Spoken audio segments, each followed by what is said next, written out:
healthcare access challenges within Aboriginal communities. So why are there existing challenges?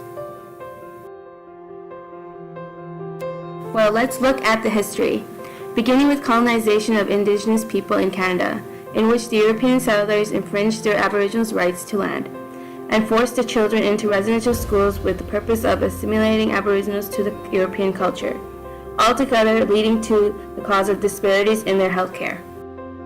Factors that contributed to the gap in health outcomes between Aboriginals and non-Aboriginal communities. Inaccessibility to resources, ratio between healthcare professionals and population, education and knowledge, cultural factors, stigma and discrimination, economic difficulties, and substance use.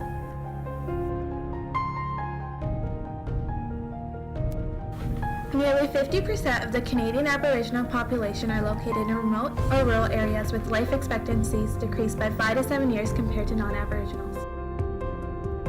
In addition, Aboriginals also experience unreliable transportation arrangements, in which transportation services are likely to break down or are often cancelled due to emergencies or harsh weather conditions.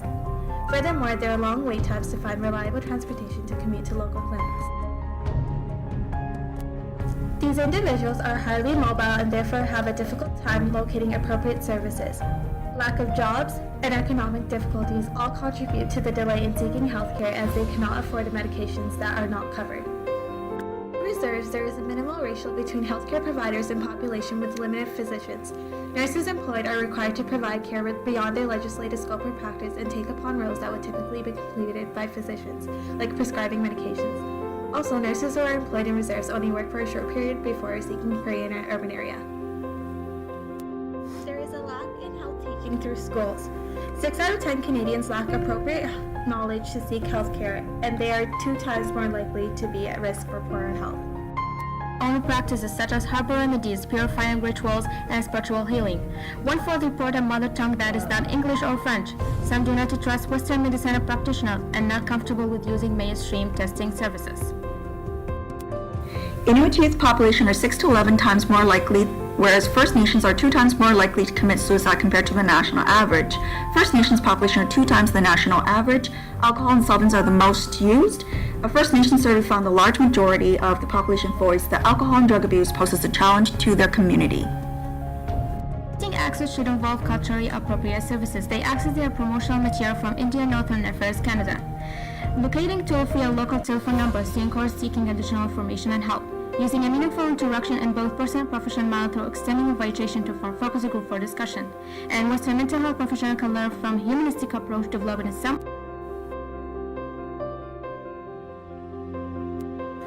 What can we do to help? Increase awareness and shine light onto the problem of lack of resources and inaccessibility.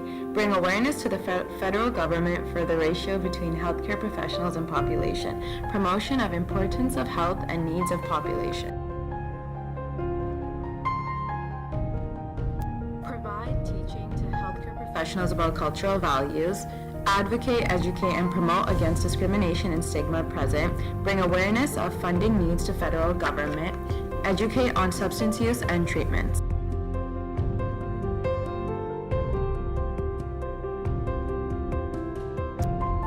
Bear witness to the facts of history and acknowledge that effects are still deeply felt today by all.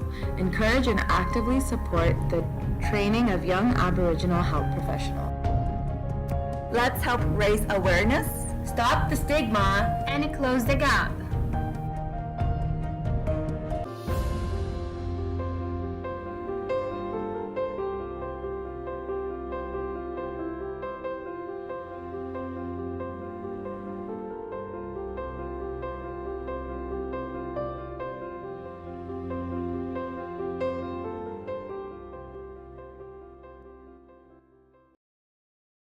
Created using Powtoon.